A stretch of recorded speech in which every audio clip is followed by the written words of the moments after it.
الرحمن الرحیم نحمدہ ونصلی علی رسولہ الکریم اما بعد فاعوذ باللہ من الشیطان الرجیم بسم اللہ الرحمن الرحیم وَإِذَا سَأَلَكَ عِبَادِي عَنِّي فَإِنِّي قَرِيبٌ أُجِيبُ دَعْوَةَ الدَّاعِ إِذَا دَعَانِ فَلْيَسْتَجِيبُوا لِي وَلْيُؤْمِنُوا بِي لَعَلَّهُمْ يَرْشُدُونَ۔ کان النبی صلی اللہ علیہ وسلم یقول دبر الصلاۃ اللہم لا مانع لما اعطیت ولا معطی لما منعت ولا ينفع ذا الجد منک الجد۔ اللہم صلی علی سیدنا و مولانا محمد وبارک وسلم۔ جزا اللہ عنا سیدنا محمد صلی اللہ علیہ وسلم۔ السلام علیکم ورحمۃ اللہ وبرکاتہ۔ ناظرین، پروگرام رحمان کی رحمت کے ساتھ حاضر خدمت ہوں، مفتی سیف اللہ۔ جیسا کہ آپ جانتے ہیں کہ اس پروگرام کے اصل میزبان علامہ علی انور قاسمی صاحب ہیں، جو آج کسی مصروفیات کی بنا پر حاضر نہیں ہو سکے، تو میں کوشش کروں گا کہ انہی کے طریقے پر اس پروگرام میں شرکت کر سکوں اور اس پروگرام کو چلا سکوں۔ ناظرین، جیسا کہ آپ جانتے ہیں کہ یہ دعاؤں کا پروگرام ہے۔ اس پروگرام کے اندر نبی کریم صلی اللہ علیہ وسلم سے منقول دعائیں ذکر کی جاتی ہیں، بیان کی جاتی ہیں، دعاؤں کی اہمیت بتلائی جاتی ہے۔ سب سے پہلے ہم اپنے لیے دعا کر دیں، اللہ تعالی ہم سب کی دنیا و آخرت کی حاجات کو پورا فرمائے، ہم سب کو صحت، عافیت اور سلامتی عطا فرمائے، ہمارے دلوں میں جتنی بھی نیک اور جائز حاجات ہیں، ساری جائز حاجات اللہ تعالی پوری فرمائے، کسی امتحان آزمائش کے اندر ہمیں مبتلا نہ فرمائے، اور جتنے مسلمان مرد اور مسلمان عورتیں ہیں سب کی حاجات کو پورا فرمائے، جتنے اس دنیا سے جا چکے ہیں ان کی بخش مغفرت فرمائے، اور جتنے پریشان حال ہیں ان کی پریشانیوں کو دور فرمائے۔ ناظرین کرام، دعا ایک اہم ترین عمل ہے، اس لیے پورا پروگرام اس موضوع پر کیا جاتا ہے کہ تاکہ دعا کی اہمیت کو ہم جان سکیں۔ حدیث شریف میں فرمایا کہ الدعاء مخ العبادہ، دعا عبادت کا مغز ہے، دعا عبادت کی روح ہے۔ اور ایک اور حدیث میں فرمایا الدعاء هو العبادہ، دعا ہی عبادت ہے۔ تو ہم جتنی بھی عبادات کرتے ہیں ان سے اصل مقصود یہ ہے کہ اللہ کو پکارنا ہمیں آ جائے، اللہ سے مانگنا ہمیں آ جائے، اللہ کے ساتھ تعلق ہمارا بن جائے۔ دعا کہتے ہیں اصل میں پکارنے کو، مخاطب کرنے کو۔ تو یہی وجہ ہے کہ ہم نماز پڑھتے ہیں، نماز کے اندر مناجات ہے، اللہ کے سامنے اظہار عاجزی ہے۔ نماز شروع کرتا ہے آدمی اللہ اکبر، اللہ کی عظمت اور بڑائی کو بیان کرتا ہے۔ اس کے بعد سبحانک اللہ، ثنا کے اندر اللہ کی حمد و ثنا بیان کرتا ہے۔ اس کے بعد سورہ فاتحہ ہے، اور سورہ فاتحہ خود مستقل دعا اہدنا الصراط المستقیم، ہدایت کی دعا مانگی جاتی ہے۔ جب نماز کے بالکل اینڈ میں ہم جاتے ہیں، تمام اعمال پورے کر کے، تمام ارکان پورے کر کے جب اینڈ کے اندر جاتے ہیں تو اس وقت ہم دعا کرتے ہیں ربنا آتنا فی الدنیا حسنہ وفی الآخرۃ حسنہ وقنا عذاب النار۔ تو معلوم یہ ہوا کہ ساری عبادات کا مقصد اور خلاصہ یہی ہے کہ اللہ تعالیٰ کو پکارنا ہمیں آ جائے اور اللہ تعالیٰ سے رابطہ ہمارا ہو جائے۔ جتنے عبادات ہیں یہ ساری کی ساری ضابطے کے لیے ہیں۔ ایک مسلمان کے لیے ضروری ہے کہ وہ عبادات کو پورا کرے۔ اللہ کے جتنے احکامات ہیں، اللہ نے جتنے اوامر اہل ایمان کو دیے ہیں اور اہل ایمان کو جتنی چیزوں کا حکم کیا ہے وہ ان کو پورا کرے، اور اس کے بعد اصل مقصود یہ ہے کہ رابطہ ہو جائے اللہ تعالیٰ سے۔ یہی وجہ ہے کہ عبادات کے آخر میں دعا ہے یا عبادات کے بعد دعا ہے، تو دعا کا بڑا اہم مقام ہے۔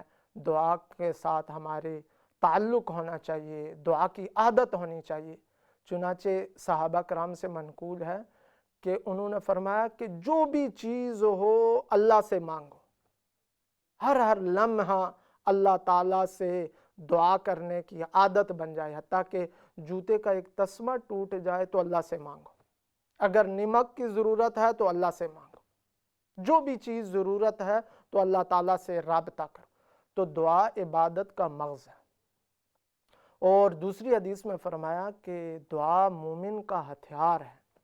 اب ہم سب انسان ہیں، اور کلام اللہ شریف کے اندر فرمایا کہ انسان ضعیف ہے، کمزور ہے۔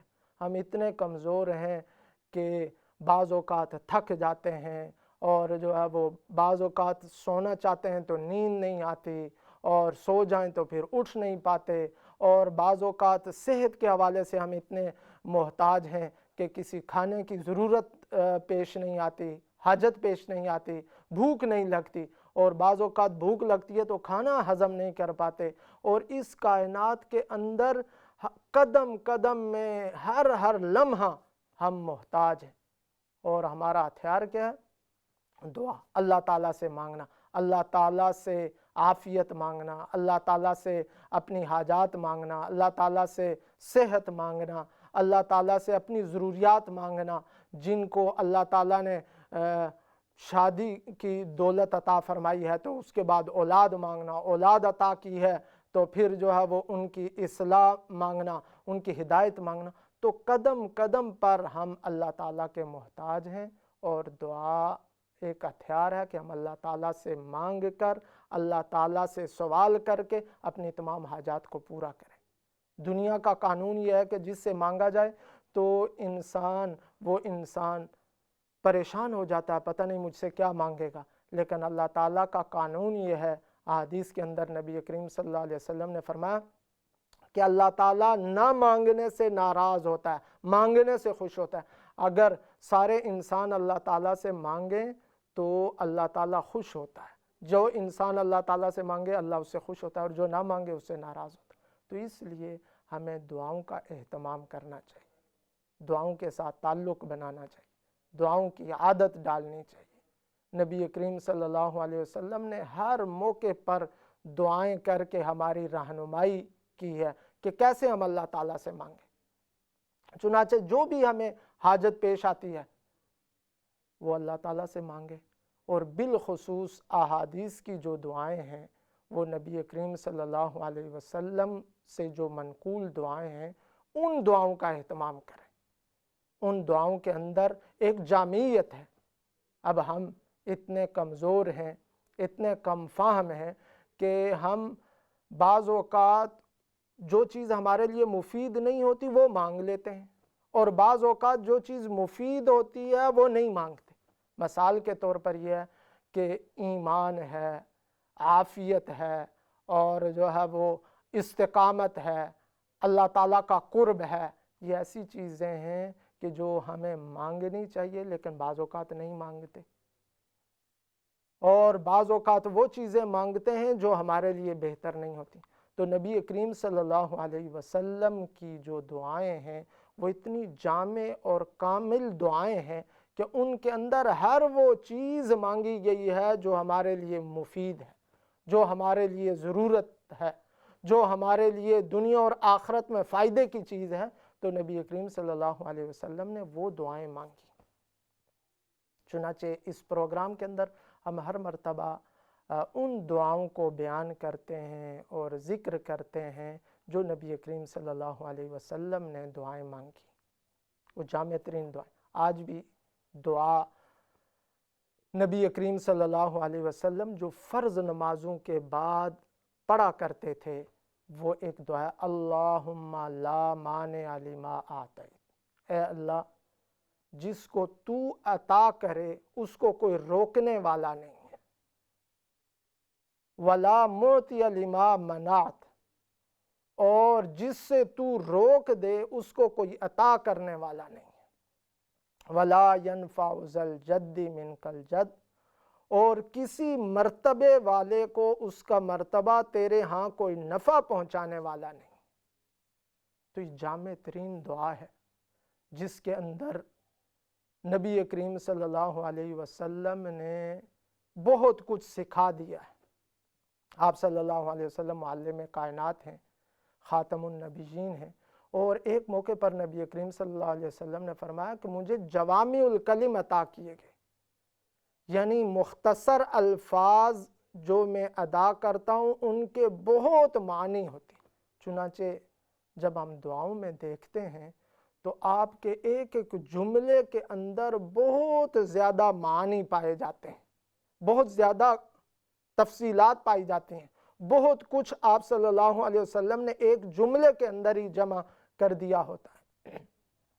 اس لیے ہم کوشش کریں کہ ہم ان دعاؤں کا اہتمام کریں۔ ویسے تو دعاؤں کی عادت بنائیں، ہر لمحے اٹھتے بیٹھتے سوتے جاگتے، گھر میں، سفر میں، کاروبار میں، فراغت میں، کھانے سے پہلے کھانے کے بعد، بے شمار مواقع ہیں دعا کے۔ ہر موقع پر دعا کی عادت ڈالیں اور کوشش یہ کریں کہ نبی کریم صلی اللہ علیہ وسلم سے جو منقول دعائیں ہیں ان کو یاد کر کے، ان کے معنی مفہوم کو ذہن کے اندر رکھ کر ان دعاؤں کو پڑھنے کا اور ان دعاؤں کے ذریعے اللہ تعالیٰ سے مانگنے کا اہتمام کریں۔ چنانچہ یہ دعا بھی ایسی ہے۔ ایک روایت کے اندر اس طرح آئی ہے اور دیگر روایات کے اندر اس سے پہلے اللہ تعالیٰ کی توحید کو بیان کیا گیا۔ لا الہ الا اللہ وحدہ لا شریک لہ، لہ الملک ولہ الحمد وہو علی کل شیء قدیر، کہ اللہ کے علاوہ کوئی معبود نہیں، بادشاہت اسی کی ہے اور تعریف اسی کی ہے اور وہ ہر چیز پر قادر ہے۔ یہ کلمہ بھی نبی کریم صلی اللہ علیہ وسلم سے منقول ہے، اور آپ صلی اللہ علیہ وسلم نمازوں کے بعد ان کلمات کو پڑھا کرتے تھے۔ جیسا کہ میں نے عرض کیا کہ دعا ایک اہم ترین عمل ہے۔ ایک تو اس کی اہمیت یہ ہے، دوسرا یہ ہے کہ ان میں بھی، دعاؤں میں بھی سب سے اہم، جامع، کامل اور مکمل دعائیں وہ ہیں جو نبی کریم صلی اللہ علیہ وسلم سے منقول ہیں۔ اور پھر ان میں دعاؤں میں بھی جو نمازوں کے بعد دعائیں ہیں وہ بہت ہی خاص ہیں، بہت ہی اہم ہیں اور بہت ہی اس بات کے لائق ہیں کہ ہم ان کو یاد کریں اور ان کو پڑھیں اور ان کے ذریعے فرض نمازوں کے بعد اللہ تعالیٰ سے مانگنے کی کوشش کریں۔ تو یہ جو کلمات ہیں یہ بھی نبی کریم صلی اللہ علیہ وسلم سے منقول ہیں۔ اس کے اندر توحید کو بیان کیا گیا ہے۔ لا الہ الا اللہ وحدہ، اللہ کے علاوہ کوئی نہیں ہے، وہی اکیلا ہے، عبادت کے لائق وہی ہے، سجدے کے لائق وہی ہے، بندگی کے لائق وہی ہے۔ سجدہ اسی کے سامنے کیا جائے، اسی کے سامنے جھکا جائے، اسی کو اپنا معبود مانا جائے، اسی سے اپنی حاجات مانگی جائیں۔ اس کلمے کے اندر توحید کی دعوت ہے اور توحید کی عقیدے کی تعلیم ہے اور اس کے ذریعے اللہ تعالیٰ سے مانگنا ہے۔ چنانچہ علماء نے فرمایا کہ توحید کے 4 درجات ہیں، 4 مقام ہیں۔ پہلا درجہ یہ ہے کہ اللہ کی ذات کو واجب الوجود مانا جائے، کہ اس کا وجود اور اس کی ذات ہمیشہ سے ہے، ازل سے ہے۔ هو الاول، جو اللہ تعالیٰ کا نام ہے، صفاتی نام، کہ وہ اول ہے بلا ابتدا، سب سے پہلے ہے، اس سے پہلے کچھ نہیں، اول بلا ابتدا۔ تو ایک یہ ہے کہ اللہ تعالیٰ کو یہ ماننا واجب الوجود کہ اس کا وجود ذاتی ہے، باقی سب کا وجود عطائی ہے۔ اللہ تعالیٰ نے وجود بخشا ہے ساری مخلوقات کو، تو وہ مخلوقات وجود میں آئی۔ کلام اللہ شریف کے اندر فرمایا کل شیء ہالک الا وجہ، ہر چیز ختم ہونے والی ہے سوائے اس کی ذات کی۔ وہی ازلی ہے، وہی ابدی ہمیشہ سے ہے اور ہمیشہ کے لیے۔ تو پہلا درجہ یہ ہے کہ واجب الوجود اللہ کا وجود ذاتی ہے، ہمیشہ سے ہے۔ تو یہ اللہ تعالیٰ کو وحدہ لا شریک ماننا اور توحید کا پہلا درجہ ہے۔ دوسرا یہ ہے کہ اللہ تعالیٰ کو خالق ماننا، خالق کل شیء، ہر چیز کا وہ خالق ہے۔ آتا کل شیء خلقہ ثم ہدی، ہر چیز کو اس نے پیدا کیا۔ زمین ہے، آسمان ہے، اور زمین اور آسمان کے درمیان جو کچھ ہے، اس کائنات کے اندر جو کچھ ہے، یہ ستارے، سیارے، سمندر، بر و بحر اور درخت، پودے، مخلوقات، انسان، جن، اللہ کے علاوہ جو کچھ ہے وہ سارے کا سارا مخلوق ہے، اور اس مخلوق کو اللہ تعالیٰ نے پیدا کیا۔ تو توحید کا دوسرا درجہ یہ ہے کہ ہر چیز کا خالق اللہ کو مانا جائے۔ تیسرا درجہ یہ ہے کہ اس کائنات کا منتظم، کنٹرول کرنے والا، چلانے والا وہی ایک اللہ ہے۔ ما تسقط من ورقۃ الا یعلمها ولا حبۃ فی ظلمات الارض ولا رطب ولا یابس الا فی کتاب مبین۔ ایک پتا جو درخت سے گرتا ہے وہ اللہ تعالیٰ کے حکم اور ارادے سے گرتا ہے۔ ایک دانہ جو زمین کے اندر جاتا ہے وہ اللہ کے حکم اور ارادے سے جاتا ہے۔ اس دانے کے بعد جو بیج کے ذریعے اگتا ہے پودا، وہ اللہ تعالیٰ کے ارادے سے اگتا ہے۔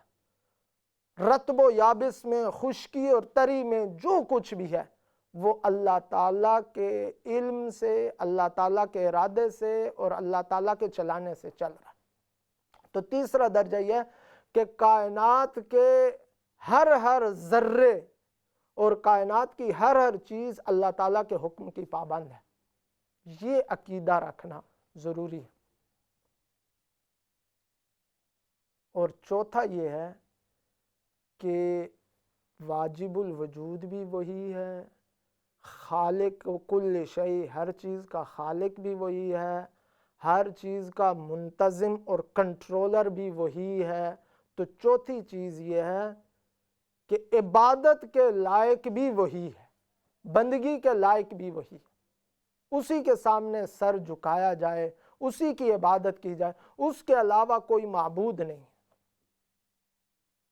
تو اس چیز کا اقرار کرنا اس کلمہ مبارکہ کے اندر موجود ہے۔ تو ان چاروں مراتب کے اعتبار سے توحید پر یقین کرنا اور عقیدہ رکھنا ضروری ہے، ورنہ مشرکین مکہ بھی پہلے 2 مقام اور 2 درجے اسے وہ بھی مانتے تھے۔ چنانچہ کلام اللہ شریف کے اندر بہت سی جگہوں میں ہے وَلَئِن سَأَلْتَهُم مَّنْ خَلَقَ السَّمَاوَاتِ وَالْأَرْضَ لَيَقُولُنَّ اللَّهُ، اگر آپ ان سے سوال کریں کہ زمین اور آسمان کو کس نے بنایا، لَيَقُولُنَّ اللَّهُ، وہ کہیں گے اللہ نے بنایا۔ تو وہ اس بات کا عقیدہ رکھتے تھے کہ زمین اور آسمان کا خالق اللہ ہے،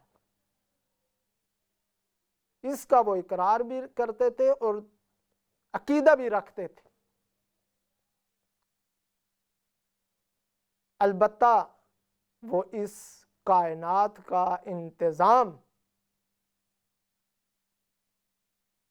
اللہ ہی چلاتا ہے، اس کو نہیں مانتے تھے۔ اسی طرح جو لوگ ستاروں کی عبادت کرتے ہیں، ستاروں کی پوجا کرتے ہیں، وہ لوگ بھی یہ مانتے ہیں کہ اس کائنات کا خالق اللہ ہے۔ اور وہی ہمیشہ سے ہے، اسی نے ان کو بنایا ہے، لیکن اس کے بعد یہ ہمارے معاملات میں، ہماری قسمت میں اور ہمارے خوشی اور غمی میں ان کا اثر ہے، ستاروں کا اور چاند کا اثر ہے، اور یہ چلاتے ہیں ہمارے نظام کو۔ مشرکین مکہ یہ بھی کہا کرتے تھے مَا نَعْبُدُهُمْ إِلَّا لِيُقَرِّبُونَا إِلَى اللَّهِ زُلْفَىٰ، ہم جو ان بتوں کی عبادت کرتے ہیں یہ اس لیے کرتے ہیں تاکہ یہ ہم اللہ کے قریب ہمیں کر دیں۔ تو اس لیے اللہ کو واجب الوجود ماننا اور اللہ کو کائنات کا خالق ماننا، اس کے اندر وہ بھی شریک تھے۔ تو میں عرض یہ کر رہا تھا کہ اس کلمہ مبارکہ کے اندر نبی کریم صلی اللہ علیہ وسلم نے توحید کی تعلیم دی، لا الہ الا اللہ وحدہ لا شریک لہ لہ الملک ولہ الحمد، عبادت اسی کی جائے، کائنات اسی کی ہے، بادشاہت اسی کی ہے، تعریف کے لائق وہی ہے، وَهُوَ عَلَىٰ كُلِّ شَيْءٍ قدیر، اور وہی ہر چیز پر قادر، ہر چیز پر قادر ہے۔ اللہ کے ہاں کوئی چیز ناممکن نہیں ہے، کوئی چیز مشکل نہیں ہے۔ بندوں کے اعتبار سے، ہمارے اعتبار سے کوئی چیز مشکل ہوتی ہے، کوئی آسان ہوتی ہے، اللہ کے ہاں ہر چیز آسان ہے، اس کے ارادے کا نام وجود ہے۔ انما امرہ اذا اراد شیئا ان یقول لہ کن فیکون، اس کے ارادے، وہ جب کسی چیز کا ارادہ کرتا ہے تو کہتا ہے کن فیکون، وہ ہو جاتی، ہر چیز پر قادر ہے۔ کلام اللہ شریف کے اندر اس کی بے شمار مثالیں بیان کی گئی ہیں۔ زندہ سے مردہ کو نکالتا ہے، مردہ سے زندہ کو نکالتا ہے، بنجر زمین کو سبز اور لہلہاتا کر دیتا ہے، اور لہلہاتی زمین کو بنجر کر دیتا ہے، عام آدمی کو بادشاہ بنا دیتا ہے، بادشاہ کو فقیر بنا دیتا ہے، جسے چاہے بادشاہ دے، جس سے چاہے بادشاہ چھین لے، ساری چیزیں اس کی قدرت میں ہیں، اس کے کنٹرول میں۔ تو اس کا عقیدہ رکھنا یہ بڑا ضروری ہے۔ اور دعاؤں سے پہلے اس میں ایک بات آپ صلی اللہ علیہ وسلم نے ایک اور ارشاد فرمائی اور تعلیم دی کہ دعا سے پہلے یقین بڑا ضروری ہے۔ ہم کس سے مانگ رہے ہیں؟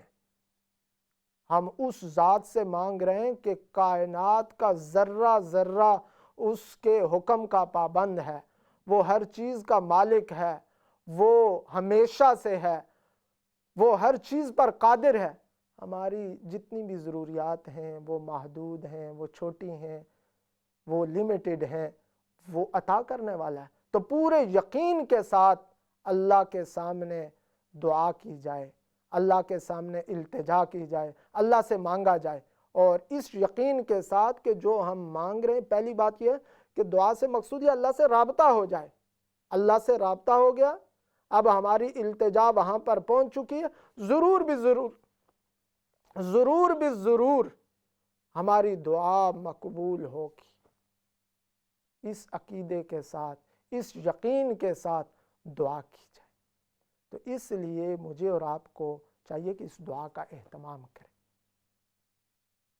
فرض نمازوں کے بعد بطور خاص اس کا اہتمام کریں۔ نبی کریم صلی اللہ علیہ وسلم کی دعا ہے، اور جب دعا کریں تو اللہ کی عظمت اور بڑائی کا یقین بھی ہو، اور پوری قوت کے ساتھ ہم اس دعا کا اظہار کریں اور اللہ کے سامنے اقرار کریں، اللہ کے سامنے گڑ گڑائیں اور اللہ کے سامنے اپنی التجا پیش کریں۔